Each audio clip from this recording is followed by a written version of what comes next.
ইস্তেগফারের গুরুত্ব সম্পর্কে এবং মর্ম সম্পর্কে আমরা যে কথাটা বলেছি, যে একজন ব্যক্তি দুনিয়া এবং পরকালে যা পাবে তার মাঝে অনেক বড় একটা প্রাপ্য হলো যখনই আপনি ক্ষমা চাইবেন তখনই আপনাকে ক্ষমা করে দেওয়া হবে।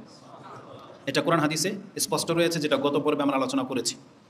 যদি কেউ এই দুনিয়ার ফায়দা নিতে চান, তাহলে দুনিয়ার যতগুলো কল্যাণ আছে তার মধ্যে এই ইস্তিগফার, আল্লাহর কাছে ক্ষমা চাওয়ার মাঝেই সে কল্যাণ নিহিত রয়েছে।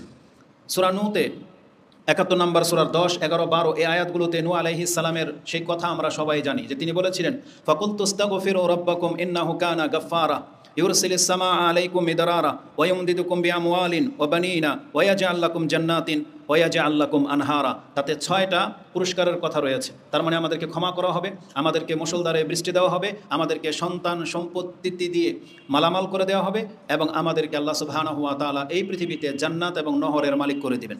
এই সবগুলো নিহিত রয়েছে কিসে? ইস্তিগফারের মাধ্যমে। যেই ব্যক্তি ক্ষমা চাইবে, যেই জাতি ক্ষমা চাইবে, তাদেরকে সমৃদ্ধশালী করে দেওয়া হবে। এই ইস্তিগফারের আরেকটা বড় গুরুত্বপূর্ণ বিষয় হলো, মর্ম হলো, যেই জাতি আল্লাহর কাছে ক্ষমা চায়, প্রতিনিয়ত ক্ষমা চায়, তাহলে তাদের পাপের কারণে আল্লাহ তাদেরকে হালাক করে দেবেন না।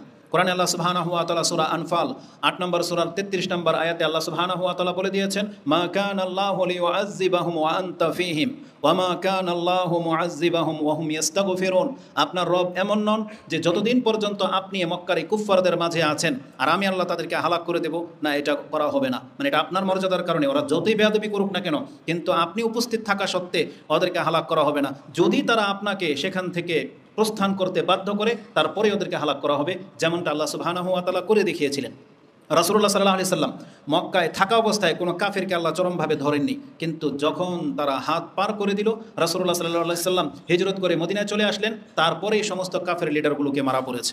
তারপরে আবু লাহাবের ছেলেকে বাঘে খেয়েছে, সে ধ্বংস হয়েছে, আবু জাহেল ধ্বংস হয়েছে। তার সব রাসূলুল্লাহ সাল্লাল্লাহু আলাইহি ওয়াসাল্লামের হিজরতের পরের ঘটনা। তো এই আয়াতের মধ্যে আল্লাহ বলে দিয়েছেন যে মা কানা আল্লাহু লিয়ুআযযিবাহুম ওয়া আনতা ফীহিম, আপনি যতদিন পর্যন্ত তাদের মাঝে আছেন তাদেরকে হালাক করা হবে না। আর পুরো পৃথিবীবাসীর জন্য আল্লাহ বলে দিয়েছেন ওয়া মা কানা আল্লাহু মুআযযিবাহুম ওয়া হুম ইস্তাগফিরুন, আল্লাহ কোনো জাতিকে ধ্বংস করবেন না যতক্ষণ পর্যন্ত সেই জাতি আল্লাহর কাছে ক্ষমা চাইতেই থাকবে।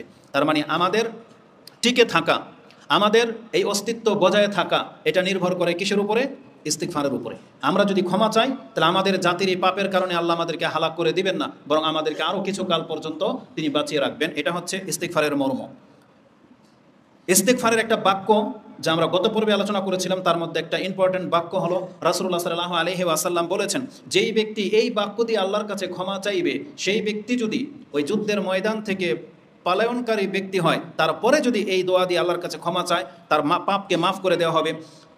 বিলাল ইবনে ইয়াসির ইবনু যায়দিন মাওলান নবী সাল্লাল্লাহু আলাইহি ওয়াসাল্লাম ক্বালা সামিআতু আবি, তিনি তার পিতা থেকে, ইউহাদ্দিসুনি, তিনি বর্ণনা করেছেন, আন জাদ্দিহি, তিনি তার দাদা থেকে, আন্নাহু সামিআ রাসূলুল্লাহ সাল্লাল্লাহু আলাইহি ওয়াসাল্লাম ইয়াকুল, যে রাসূলকে এই কথা আমি বলতে শুনেছি, মান ক্বালা আস্তাগফিরুল্লাহ আল্লাযী লা ইলাহা ইল্লা হুয়াল হাইয়ুল কাইয়্যুম ওয়া আতুবু ইলাইহি, যেই ব্যক্তি এই কথা বলবে যে আমি আল্লাহর কাছে ক্ষমা চাচ্ছি, আস্তাগফিরুল্লাহ আল্লাযী লা ইলাহা ইল্লা হুয়াল হাইয়ুল কাইয়্যুম, যিনি ছাড়া সত্য কোনো ইলাহা নাই এবং তিনি হচ্ছেন আল হাই, চিরস্থায়ী, চিরঞ্জীব, এবং ওয়াতুবু ইলাইহি, আমি তার কাছে তওবা করতেছি, এই বাক্য দিয়ে যেই ব্যক্তি আল্লাহর কাছে ক্ষমা চাইবে, ওয়া ইন কানা কাদ ফাররা মিনাজ যাহাব, সে যদি এখন যুদ্ধের ময়দান থেকে পলায়ন পর ব্যক্তি হয়, গফিরা লাহু, তারপরও তাকে ক্ষমা করে দেওয়া হবে। তাহলে এই বাক্যটা আমাদেরকে মুখস্থ করতে হবে, যেটা আপনি আবু দাউদে 1517 নম্বরে পেয়ে যাবেন, ইবনে মাজাতে হাদিসটি 3814-তে রয়েছে, এবং তিরমিজিতে হাদিসটি 3577-এ রয়েছে। কি আছে? আস্তাগফিরুল্লাহ আল্লাযী লা ইলাহা ইল্লা হুয়াল হাইয়ুল কাইয়্যুম ওয়া আতুবু ইলাইহি। এই দোয়াটা আমরা পড়লে আমাদের বড় পাপ মাফ হয়ে যাবে। তো গত 2 খুতবায় আমরা এই গুরুত্ব এবং বাক্য নিয়ে আলোচনা করেছিলাম। আজকে আমাদের খুতবার বিষয় হবে কোন কোন মুহূর্তে এই ইস্তিগফার বেশি জরুরি, বা রাসূলুল্লাহ সাল্লাল্লাহু আলাইহি ওয়াসাল্লাম থেকে প্রমাণ রয়েছে যে আপনি কখন আস্তাগফিরুল্লাহ বেশি মাত্রায় পড়বেন। এই সম্পর্কে জানা আছে আপনাদের, জাস্ট আমি শুধু স্মরণ করিয়ে দিতে চাই।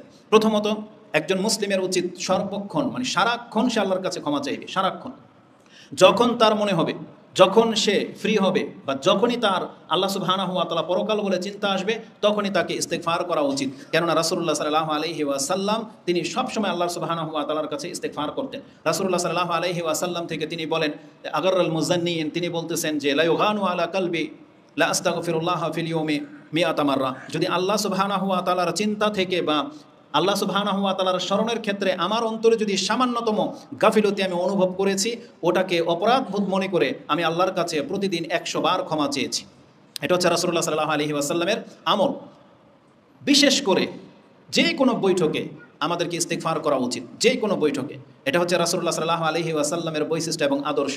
তিনি যে কোনো বৈঠকে ইস্তিগফার করতে থাকতেন, এবং বিশেষ করে আমরা যখন কোনো বৈঠকে বসি, বৈঠক শেষ হয়ে যাবে, তখন আল্লাহর কাছে ক্ষমা চাইতে হবে, হোক সেই বৈঠক নামাজেরই বৈঠক। নামাজে বৈঠক আছে না, সালাতের শেষ বৈঠক আছে, তাশাহুদের বৈঠক আছে, সেই সময় আল্লাহর কাছে ক্ষমা চাওয়ার কথা রয়েছে।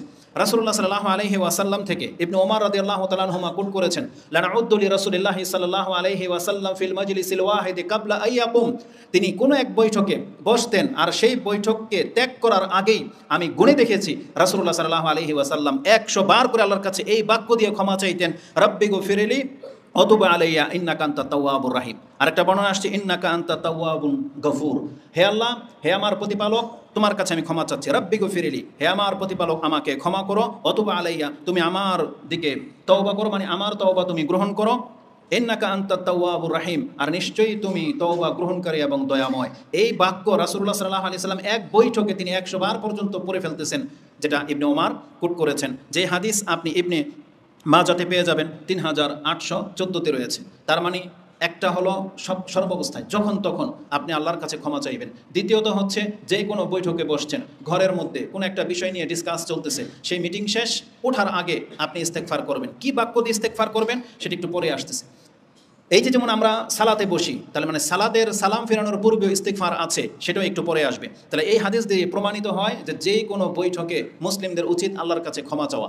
আজকে আমাদের সমাজে আমরা মুসলিম বটে, কিন্তু বিভিন্ন দলের কারণে আমরা বিভিন্ন রাজনৈতিক দলের অঙ্গ সংগঠন হয়ে বা তাদের সাংগঠনিক প্রোগ্রামে আমরা বসি, কিন্তু দুঃখ হয় যে তারা মুসলিম হওয়া সত্ত্বেও সেখানে আল্লাহর প্রশংসাও করে না, রাসূলের প্রতি সালাত সালামও পাঠ করে না, এমনকি সেখানে তারা বহু কথা বলে কিন্তু আল্লাহর কাছে ক্ষমাও চায় না। এই প্রত্যেকটা বৈঠক কিয়ামতের মাঠে আপনার জন্য আক্ষেপের কারণ হয়ে দাঁড়াবে, যে আমার আফসোস যে ওই দিন ওই বৈঠকে আমি আল্লাহর প্রশংসা কেন করলাম না, ওই দিন আমি আল্লাহর কাছে কেন ক্ষমা চাইলাম না। এটা প্রত্যেকটা মুসলিম সেই দিন টের পাবে যে এটা কত বড় মারাত্মক অপরাধ। অতএব আমাদেরকে প্রত্যেক বৈঠক শেষে আমাদেরকে ইস্তিগফার করা উচিত। এই মর্মে আবু হুরায়রা ক্বালা রাসূলুল্লাহ সাল্লাল্লাহু আলাইহি ওয়াসাল্লাম, মান জালাসা ফিল মাজলিসি ফাকাসুরা লাগাতাহু। একজন ব্যক্তি যখন কোনো মজলিসে বসে, সেখানে বহু লাগো মানে লাগাতাত মানে হচ্ছে তুচ্ছ-তাচ্ছিল্য, বহু অপরাধ তার দ্বারা হয়ে যায়, ছোটোখাটো অপরাধ তার দ্বারা হয়ে যায় বহু মাত্রায়। ফাকালা কাবলা আইয়াকুমা মিন মাজলিসিহি যালিকা, সে যদি ওই মজলিসে যেখানে আলফাল ঠাট্টা মশকারি হয়ে গেছে, এমন মজলিসেও যদি কেউ বৈঠক শেষ করার আগে যদি আল্লাহর কাছে এই দোয়া পড়ে, সুবহানাকা আল্লাহুম্মা ওয়া বিহামদিকা আশহাদু আল্লা ইলাহা ইল্লা আনতা আস্তাগফিরুকা ওয়া আতুবু ইলাইক ইল্লা গুফিরা লাহু মা কানা ফিল মাজলিসি যালিক, ওই মজলিসে তার যত আলফাল কথা হয়ে গেছে সমস্ত কথার কাফার হয়ে যাবে। রাসূল সাল্লাল্লাহু আলাইহি সাল্লাম বলেছেন, একটা মজলিসে বসলে আমরা কত রকমের হাসি ঠাট্টা তামাশা করি, সেখানে আল্লাহ সুবহানাহু ওয়া তাআলাকে স্মরণ হয় না, এমন অনেক ফাজলামো আমরা করি। রাসূল বলেছেন, যদি এমনও ব্যাপার হয়ে থাকে, তাহলে সেই মজলিসেও যদি কেউ মজলিসটা ভঙ্গ করার আগে, সেই বৈঠকটা ভঙ্গ করার আগে যদি এই বাক্য দিয়ে ভঙ্গ করে, তাহলে সেটা তার জন্য কাফফারা হয়ে যাবে। সেই বাক্যগুলো আপনারা জানেন যে সুবহানাকা আল্লাহুম্মা ওয়া বিহামদিকা আশহাদু আল্লা ইলাহা ইল্লা আনতা আস্তাগফিরুকা ওয়া আতুবু ইলাইক। এটা হচ্ছে বৈঠকের কাফফারা। এই হাদিস ইমাম তিরমিজি কোট করেছেন, যেটা 3433-এ পেয়ে যাবেন। প্রত্যেকটা হাদিসের এক একটা শিক্ষা রয়েছে। আমাদের সমাজের যারা হানাফি উলামা সমাজ, তারা এই যে মাহফিলের শেষে, বিয়ে শাদীর শেষে, খুতবার পরে, ওই জানাজার সালাতের পরে সব ক্ষেত্রে দেখবেন তারা ওই হাত তুলে মোনাজাতের দোয়ার এই প্রচলন ঘটিয়ে দিয়েছে। অথচ রাসূলুল্লাহ সাল্লাল্লাহু আলাইহি ওয়াসাল্লামের সুন্নাহ হলো যে কোনো বৈঠক শেষ করার শেষ দোয়া হলো এটা, সুবহানাকা আল্লাহুম্মা রাব্বানা ওয়া বিহামদিকা আশহাদু আল্লা ইলাহা ইল্লা আনতা আস্তাগফিরুকা ওয়া আতুবু ইলাইক। এটা বলে দিয়ে মজলিস শেষ করে দিতেন। আমরা বহু জায়গায় এই সুন্নাহ মোতাবেক মজলিস শেষ করেছি, কিন্তু সেখানকার সমাজ তারা মেনে নিতে চায় না। তারা বলে যে কি ওয়াজ করলো, দোয়াই করে নেই, বুঝেন। অথচ তাদের উলামা সমাজ তাদেরকে সুন্নাহ থেকে এতটা দূরে সরিয়ে দিয়েছে যে তাদের কাছে এখন হাদিস সম্মত আমল করলে তাদের কাছে এটা পাইনসা লাগে। ভাষাটা কি বলে যেন, পানসা লাগে, মানে নুনবিহীন তরকারি। তাদের কাছে এটা এমন মনে হয়, মানে মোনাজাত করলেই তাদের কাছে মনে হয় যেটা পরিপূর্ণ হলো। অথচ রাসূলুল্লাহ সাল্লাল্লাহু আলাইহি ওয়াসাল্লামের আদর্শের দিকে আমরা আপনাদেরকে ডাকতেছি। আপনার এই মজলিসের কাফারা হয়ে যাবে যদি আপনি এই বাক্য দিয়ে দোয়া করেন, যেমনটা ইমাম তিরমিজি কোট করেছেন 3433-এ রয়েছে। অপর বর্ণনায় আয়েশা রাদিয়াল্লাহু তাআলা আনহা থেকে বর্ণনা করা হয়েছে যে কানা ইযা জালাসা মাজলিসান আও সাল্লা, রাসূলুল্লাহ সাল্লাল্লাহু আলাইহি ওয়াসাল্লাম যখন কোনো মজলিসে বসতেন, এমনকি আও সাল্লা নামাজের বৈঠকেও বসতেন, তাকাল্লামা বিকালিমাত, তিনি কিছু কথা বাক্য উচ্চারণ করতেন। ওরওয়া তিনি আয়েশা রাদিয়াল্লাহু তাআলা আনহাকে জিজ্ঞেস করলেন যে রাসূলুল্লাহ সাল্লাল্লাহু আলাইহি সাল্লাম কিছু বিড়বিড় করে কিছু বাক্য বলে, সেগুলা কি? কালাত, তিনি বলেন যে আমি জিজ্ঞেস করেছি রাসূলুল্লাহ সাল্লাল্লাহু আলাইহি সাল্লামকে, ফাকালা ইন তাকাল্লামা বিখাইরিন কানা তাবিআন আলাইহিন্না ইলা ইয়াউমিল কিয়ামা। মানে কেউ যখন নামাজে কোনো দোয়া করে অথবা কোনো বৈঠকে যদি ভালো কথা বলে, আল্লাহর প্রশংসা করে বা যে কোনো দোয়া করে, সেই দোয়ার শেষে অথবা নামাজের শেষে কোনো ব্যক্তি যদি এটা বলে কানা সুবহানাকা আল্লাহুম্মা ওয়া বিহামদিকা আস্তাগফিরুকা ওয়া আতুবু ইলাইক, এই দোয়াটা যদি বলে, তাহলে এটার দুইটা রিজন, দুইটা কারণ, দুইটা উপকার করবে আপনাকে। যেই মজলিসটা ভালো মজলিস, যেমন যে আমরা জুমার খুতবায় বসছি অথবা নামাজে বৈঠকে আপনি অনেক দোয়া করেছেন, আপনি সালাম ফিরাবেন, ওই সময় সালাম ফিরানোর পূর্ব যদি আপনি বলেন সুবহানাকা আল্লাহুম্মা ওয়া বিহামদিকা আস্তাগফিরুকা ওয়া আতুবু ইলাইক, তাহলে আপনি যেই দোয়াগুলা পড়লেন সেই দোয়ার উপরে একটা কভারিং হয়ে যাবে, মানে টেপ পেঁচানো হয়ে যাবে, যেটাকে কি বলা হয়, খতম করা হয়, যেটা হচ্ছে আপনার ইনটেক করে দেওয়া হলো। এই দোয়া কিয়ামত পর্যন্ত এইভাবে সংরক্ষিত থেকে যাবে, মানে এটা হারাবে না। তার মানে আপনার আমলনামার মধ্যে সেই দোয়াটা পেকিং করা হয়ে যাবে। কিসের মাধ্যমে? ওই পেকিংটা হচ্ছে এই দোয়া যে সুবহানাকা আল্লাহুম্মা ওয়া বিহামদিকা আল্লাহুম্মা গফিরলি, এটা বললে সেই দোয়া রিজার্ভ হয়ে যাবে, তার মানে এটাকে পেকিং করে নেওয়া হবে, এটা একটা কারণ। দ্বিতীয়ত রাসূলুল্লাহ সাল্লাল্লাহু আলাইহি সাল্লাম বলেছেন, কিন্তু সেই মজলিসে যদি আল্লাহর প্রশংসনীয় বা কোনো ভালো কিছু না হয়, যদি মন্দ কিছু হয়, যেমন ঠাট্টা মশকারের কোনো মজলিস হয়, তারপরে যদি কেউ এই দোয়া পড়ে সুবহানাকা আল্লাহুম্মা রাব্বানা ওয়া বিহামদিকা আস্তাগফিরুকা ওয়া আতুবু ইলাইক, রাসূল বলেছেন বিগাইরি যালিকা কানা কাফফারাতান লাহু, তাহলে ভালো কথা হলে ওটা প্যাকিং হয়ে যাবে, আর মন্দ কথা হলে এই দোয়ার মাধ্যমে সেটার কাফফারা হয়ে যাবে।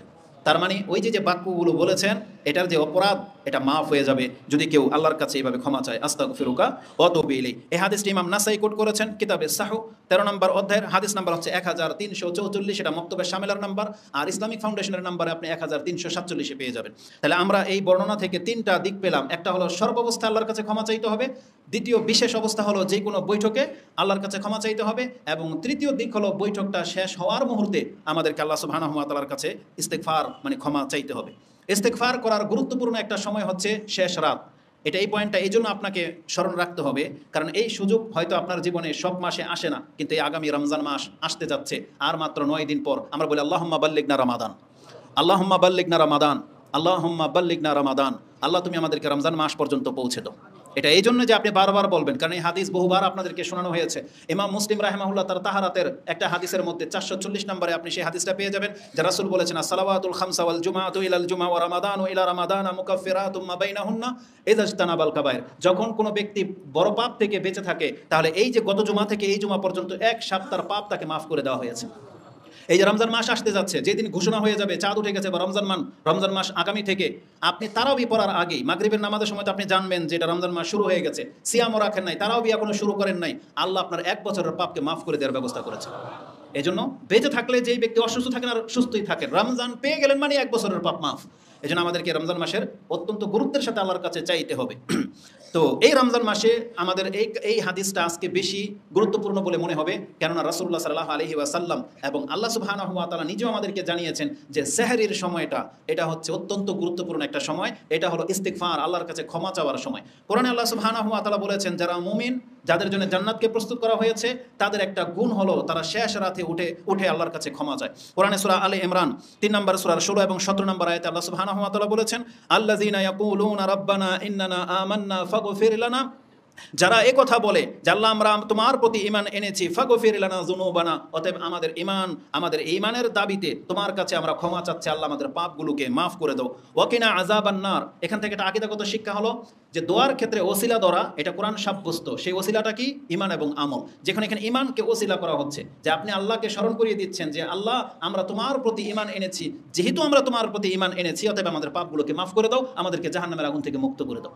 তার মানে এটা আল্লাহকে সন্তুষ্ট করে দেয়, আর আল্লাহ নিজে শিখাচ্ছেন যে তোমরা এইভাবে আল্লাহর কাছে দোয়া করো। কি করবা? রাব্বানা ইন্নানা আমান্না ফাগফির লানা যুনুবানা ওয়া কিনা আযাবান নার। আল্লাহ বলছেন এরা কারা এইভাবে আল্লাহর কাছে দোয়া করে। আল্লাহ প্রথম তাদের গুণগুলো বলেছেন, আস-সাবিরিনা ওয়াস-সাদিকিনা ওয়াল কানিতিনা ওয়াল মুনফিকিনা ওয়াল মুস্তাগফিরিনা বিল আসহার, নিশ্চয়ই যারা ধৈর্যশীল, আস-সাবিরিনা ওয়াস-সাদিকিন যারা সত্যবাদী, ওয়াল কানিতিন যারা আল্লাহর দিকে ঝুঁকে গেছে, ওয়াল মুনফিকিনা এবং যারা তাদের সম্পত্তি থেকে খরচ করে, ওয়াল মুস্তাগফিরিনা বিল আসহার এবং যারা শেষ রাতের শেষ অংশে তারা আল্লাহর কাছে উঠে ক্ষমা চায়।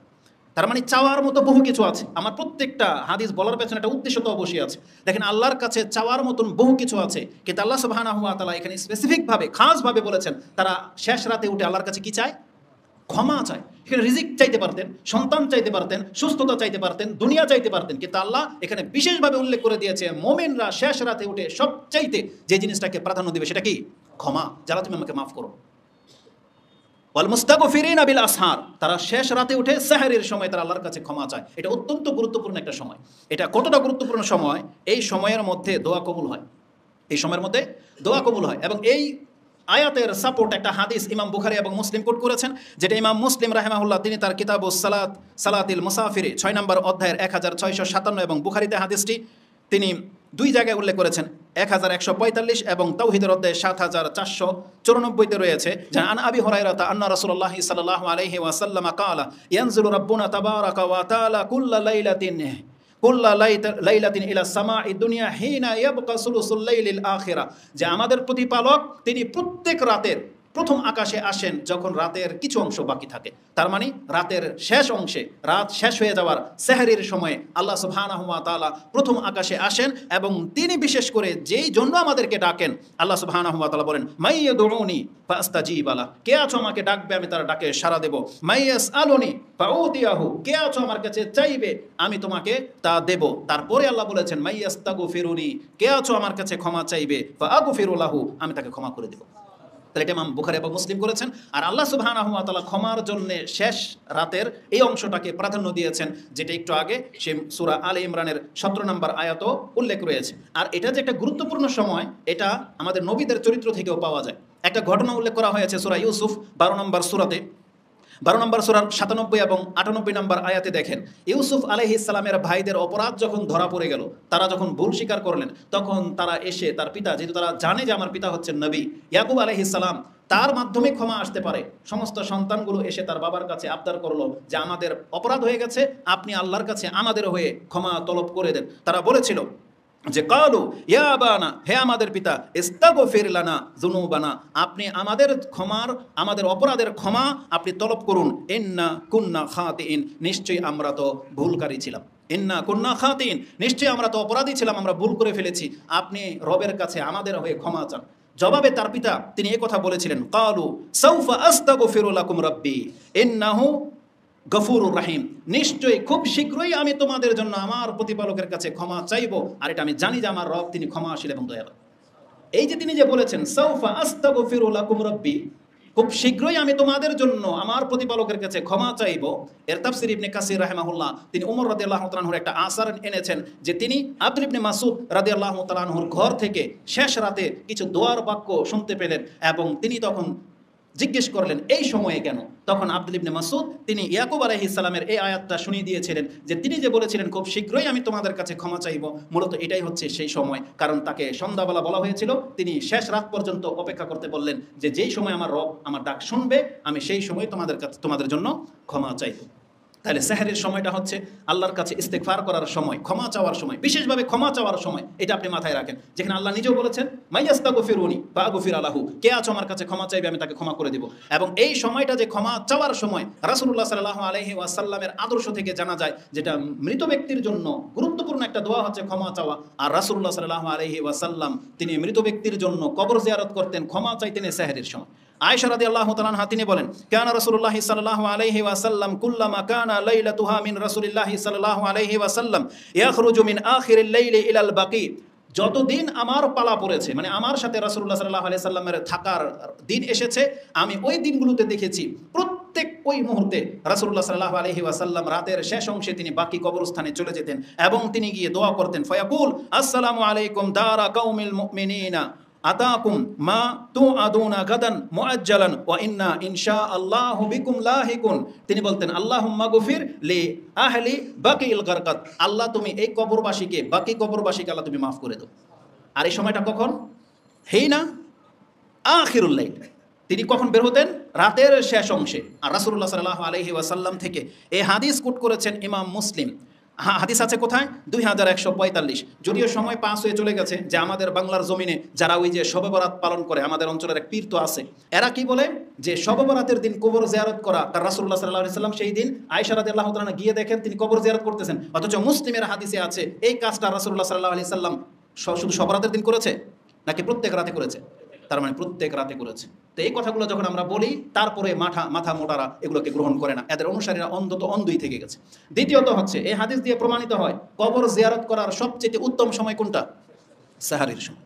কিন্তু আমাদের দেশের কবরস্থানগুলোকে জঙ্গল বানিয়ে রাখছে। জঙ্গল, আপনি যে যাবেন শেষ রাত্রে, আপনার নিজেরই কলিজা থরথর করে কাঁপবে, এমন একটা মঞ্জার করে রেখেছে, মানে দৃশ্য করে রেখেছে। ইনশাআল্লাহুল আজিজ, আমাদের প্রজেক্ট যেটা আমরা এখানে করতে চাচ্ছি মুসলিম সোসাইটির, সেখানকার কবরস্থানকে ইনশাআল্লাহ আমি মদিনার মতন পরিষ্কার করে দেখিয়ে দেবো ইনশাআল্লাহ।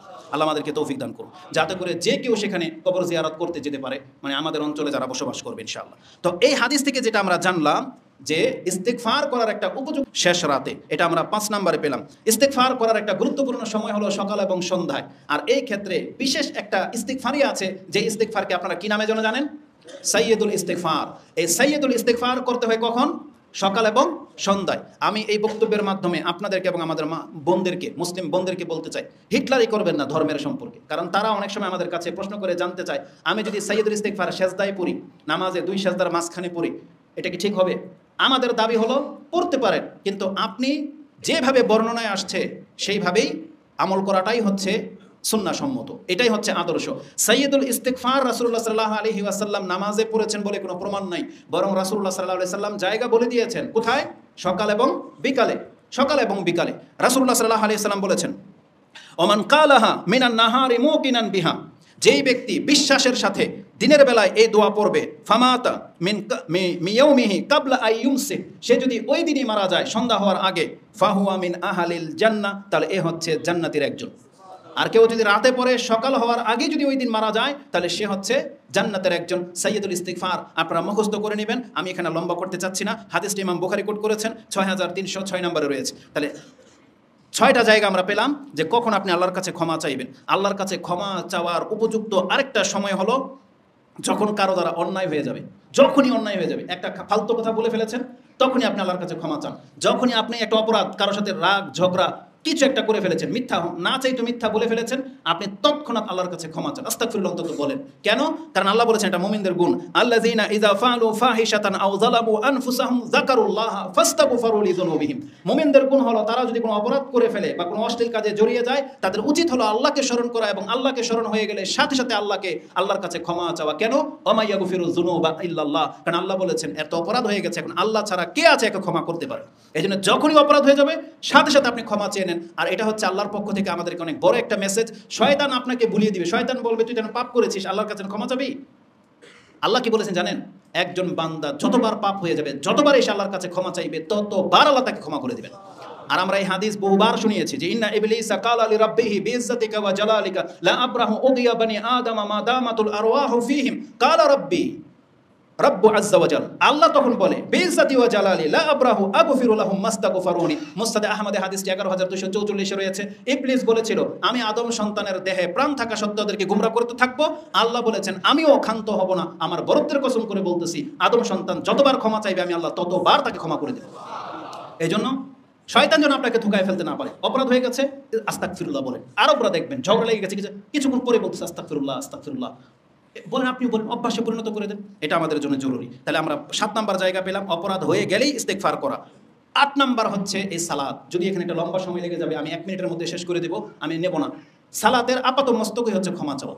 শুরুতে ক্ষমা, কেরাতের মাঝখানে ক্ষমা, রুকুতে ক্ষমা, সেজদায় ক্ষমা, 2 সেজদার মাঝখানে ক্ষমা, বৈঠকে ক্ষমা। মাত্র 3টা হাদিস ট্রান্সলেট ছাড়াই আপনার কাছে করে দেই। রুকু এবং সেজদায় আয়েশা রাদিয়াল্লাহু তাআলা তিনি বলেন ইউকসিরু আইয়াকুলা ফি রুকুইহি ওয়া সুজুদিহি। রাসূলুল্লাহ সাল্লাল্লাহু আলাইহি ওয়াসাল্লাম তিনি তার রুকু এবং সেজদায় সবচেয়ে বেশি যেই দোয়াটা পড়তেন তা ছিল সুবহানাকাল্লাহুম্মা ওয়া বিহামদিকা আল্লাহুম্মা গফিরলি, সুবহানাকাল্লাহুম্মা ওয়া বিহামদিকা আল্লাহুম্মা গফিরলি, সুবহানাকাল্লাহুম্মা ওয়া বিহামদিকা আল্লাহুম্মা গফিরলি। এটা সবচেয়ে বেশি রাসূলুল্লাহ সাল্লাল্লাহু আলাইহি ওয়াসাল্লাম রুকুতে এবং সেজদায় পড়তেন। ইমাম মুসলিম ইমানের অধ্যায়ে হাদিস কোট করেছেন, যেটা আপনি 972 পেয়ে যাবেন। সেজদায় কি বলতেন রাসূলুল্লাহ সাল্লাল্লাহু আলাইহি ওয়াসাল্লাম? ফি সুজুদিহি আল্লাহুম্মা গফিরলি যামবি কুল্লা দিক্কাহু ওয়া জিল্লা ওয়া আউয়ালুহু ওয়া আখিরাহু আলানিয়াতাহু ওয়া সিররা, যে আল্লাহ তুমি আমার পাপগুলোকে মাফ করে দাও, সেটা ছোট হোক বড় হোক, প্রকাশ্য হোক গোপন হোক, আজকের হোক পরের হোক, যেই কোনো পাপ আল্লাহ তুমি মাফ করে দাও। কোথায় বলতেন এটা? সেজদায়। অতএব আমাদেরকে এগুলো মুখস্থ করতে হবে। শুধু সুবহান রাব্বিল আলা জীবন করে শুনলেন, নামাজ শেষ করে দিচ্ছেন, 30 বছর হয়ে গেল, না, উচিত না। আপনাকে দোয়া বাড়াইতে হবে, অন্তত 4-5টা দোয়া আপনাকে শিখতে হবে, যেটা রুকু সেজদা আপনি আদায় করবেন। তাতে আপনার নামাজও লম্বা হবে, নামাজে মনও লাগবে যে আপনি আল্লাহর কাছে কি চাচ্ছেন। তাহলে সেজদায় বলবেন আল্লাহুম্মা গফিরলি যামবি কুল্লাহ দিক্কাহু ওয়া জিল্লা ওয়া আউয়ালুহু ওয়া আখিরাহু ওয়া আলানিয়াতাহু ওয়া সিররা। এটাও ইমাম মুসলিম কোট করেছেন, যেটা আপনি 971 পেয়ে যাবেন। দুই সেজদার মাঝেও ক্ষমা চাইতেন, এটা আমরা সবাই জানি যে রাসূলুল্লাহ সাল্লাল্লাহু আলাইহি ওয়াসাল্লাম তিনি বলেছেন কানা ইয়াকুলু বাইনা সাজদাতাইনে, দুই সেজদার মাঝে রাসূলুল্লাহ সাল্লাল্লাহু আলাইহি ওয়াসাল্লাম এইভাবে ক্ষমা চাইতেন, রব্বি গফিরলি রব্বি গফিরলি রব্বি গফিরলি, যেটা ইবনে মাজাহ তিনি তার কিতাবে কোট করেছেন, 897 নম্বরে রয়েছে। এবং সালাম ফিরানোর পূর্বে তিনি ইস্তিগফার করতেন, যেটি একটু আগে আমি হাদিস কোট করেছি। এটা ছিল আজকের বক্তব্যের মূল বিষয়, যে আমাদেরকে এই জায়গাগুলোতে আল্লাহর কাছে ক্ষমা চাইতে হবে। এবং আপনি একটা জিনিস লক্ষ্য করে দেখেন, ইস্তিগফারের গুরুত্ব কত।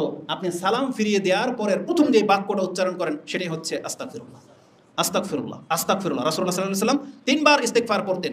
আর যারা তাকবীর পাঠ করেন একটা দলিলের ভিত্তিতে, আমার মনে হয় এই দলিলটা বুঝতে আমাদের ভুল হয়েছে, কিন্তু আরবদের ব্যাখ্যায় এই ক্ষেত্রে সঠিক, যে এখানে আল্লাহু আকবার না বলে ইস্তিগফার দিয়ে শুরু করাটাই হচ্ছে বাঞ্ছনীয়। কারণ ওখানে যেই হাদিসের মধ্যে তাকবীর কথাটা আছে, তার পরের হাদিসে ব্যাখ্যা করা হয়েছে এই তাকবীর মানে হলো উচ্চ স্বরে জিকির করা। ওটাকে আরবি ভাষায় তাকবীর বলে। আরবি ভাষার কিছু ধরন আছে। তাসবিহাত, তার মানে সুবহানাল্লাহ আলহামদুলিল্লাহ, এগুলোকে তাসবিহাত বলে। কিন্তু শুধু যদি তাসবিহ বলা হয় তাহলে হবে সুবহানাল্লাহ, তাহমিদ বলা হয় আলহামদুলিল্লাহ, তাহলিল বলা হয় লা ইলাহা ইল্লাল্লাহ। প্রত্যেকটা বাক্যের একটা নাম আছে। বিসমিল্লাহকে বাসমালা বলা হয়, এটা হচ্ছে আরবি টার্ম। কিন্তু যখন বলা হয় তাকবীর, তখন যদিও আমরা বলি আল্লাহু আকবার, কিন্তু তাকবীর মানে হলো উচ্চ স্বরে আল্লাহর প্রশংসা করা। যেমন আব্দুল্লাহ ইবনে আব্বাস এটাকেই উদ্দেশ্য করেছেন, যে আমি সালাম ফেরানোর পর আমরা বুঝতে পারতাম যখন মানুষ বা রাসূলুল্লাহ সাল্লাল্লাহু আলাইহি ওয়াসাল্লাম উচ্চ স্বরে জিকির করতে থাকতেন, তখন আমরা বুঝতাম যে নামাজ শেষ হয়ে গেছে। কিন্তু আমাদের দেশে আমাদের আলেমরা ওটাকে আবার নিয়েছে যে প্রকাশ্য তাকবীর, যেটা আরব আলেমরা এভাবে নেয়নি। তো ওটাই বেশি গ্রহণযোগ্যতা আমাদের কাছে পাচ্ছে। আপনাদের যেটা মন চায় সেটা করবেন, কিন্তু আমাদের শিক্ষা এটাই যে সালাম ফেরানোর পরে রাসূলুল্লাহ সাল্লাল্লাহু আলাইহি ওয়াসাল্লাম 3 বার বলতেন আস্তাগফিরুল্লাহ, আস্তাগফিরুল্লাহ, আস্তাগফিরুল্লাহ। এটা হচ্ছে এই গুরুত্বপূর্ণ বিষয়গুলো। তাহলে আজকে 9টা, তাহলে 10টা পুরাই করে দিই। সবচেয়ে গুরুত্বপূর্ণ বিষয় হচ্ছে আপনি আমি যখন মরে যাব, আপনার হক আমার উপরে কি, কি দেব আপনাকে আমরা দুনিয়া থেকে। একজন মৃত ব্যক্তি একজন জীবিত ব্যক্তির কাছে সবচেয়ে গুরুত্বপূর্ণ যেটা প্রাপ্য আপনার কাছ থেকে তলব করে সে ভিতর থেকে, বা তার আকাঙ্ক্ষা, বা আল্লাহ যেটা বলেছেন যে এর এই মুহূর্তে যেটা বেশি দরকার, সেটা কি? ক্ষমা, ক্ষমা। এই জন্য রাসূলুল্লাহ সাল্লাল্লাহু আলাইহি ওয়াসাল্লাম বলেছেন 7 শ্রেণীর মানুষের নেকি তার কবর পর্যন্ত যাবে। সাবুন ইয়াজরি লিল আবদি আজরুহুন্না বাদা মাউতিহি ওয়া হুয়া ফিল কবর। সে মরে যাওয়ার পরে কবরে যতদিন থাকবে 7টা নেকি তার কবর পর্যন্ত যাবে। তার মধ্যে একটা হচ্ছে রাজুলুন তারাকা ওয়ালাদান ইয়াস্তাগফিরু লাহু বাদা মাউতিহি। কেউ যদি এমন কোন সন্তান ছেড়ে যায় যে তার মৃত্যুর পরে এই সন্তান তার জন্য ইস্তেগফার করবে। কি করবে? ইস্তেগফার করবে। তাহলে এই সন্তানের দোয়া তার কবর পর্যন্ত যেতেই থাকবে। আচ্ছা, কবরের জীবনটা নিয়ে ভাবছেন? আদম আলাইহিস সালাম মরে গেছে, আছে কোথায়? কত শত হাজার বছর হবে। আমি আর আপনি মরে যাওয়ার পরে কিয়ামত হাসরের মাঠের বিচার আল্লাহ কি বলেছেন কবে করবে? যে কিয়ামতের পরের দিনই করে এটা বলেছে? বরং বর্ণনা এমন আছে যে আল্লাহ অনন্তকাল এটাকে স্তব্ধ করে ফেলে দিবেন। কত শত হাজার বছর হয়তো চলে যাবে বিচারের মাঠ শুরু হতে। আর রাসূল বলেছেন কবর পর্যন্ত পৌঁছবে এমন কিছু নেকি আছে। তার মানে আপনি পৃথিবীতে বয়স পেয়েছেন মাত্র 50 বছর, কবরে থাকবেন 500,000 বছর ধরে নেন, তাহলে 500,000 বছর পর্যন্ত এই নেকি পেতেই থাকবেন। এটা অনেক বড় গুরুত্বপূর্ণ একটা ব্যাপার। আল্লাহ তুমি আমাদেরকে অধিক মাত্রা ইস্তেগফার করার তৌফিক দান করো। আকুলু লিকাউলি হাযা আস্তাগফিরুল্লাহ লি ওয়া লাকুম ওয়া লিসাইরিল মুসলিমিন ফাস্তাগফিরু ইন্নাহু হুয়াল গফুরুর রহিম।